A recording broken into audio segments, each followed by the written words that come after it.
এটা হলো সুখনগর। কি দোকানের নাম কি সেলুনের? এটা হলো সুখনগর। আইসালাম হলো বাইক সার্ভিসিং করাতে।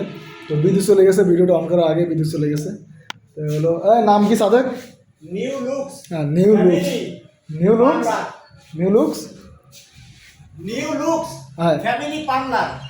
New looks family parlour. তো এটা হলো সুখনগরে মোড় কর্নার ঘুরে খুলনা রোডে যাইতে সাইডেই হাতের কোন সাইডে হবে? হাতের ডান সাইডে। তো এটা আমি আজকে প্রথম আসছি এইখানে। তো এই যে অনেক কিছু আইটেম আছে এখানে, মোটামুটি এলিমেন্টস, এই যে অ্যাক্সেসরিজ আছে এখানে। তো এখন আইছিলাম একটু, এই যে আমার চুলের কর্নার, অনেকেই দেখে থাকেন এই যে সাইডের কর্নারটা একটু নাই হয়ে গেছে বলতে গেলে বাংলায়। তো সেটার জন্য আইছিলাম। তো ভাইয়ের এখানে কেউ নাই, মনে হয় তখন ফেরা যাইতে হবে, কারণ আমি বলছিলাম একটু কাজের পরে আসবো, বাট এখন থেকে কেউ নাই। তো মোটামুটি এলিমেন্ট আছে এখানে যে লিস্ট করে রাখছি কী কী সার্ভিস দেই এখানে। তো এই সব কিছু মিলায়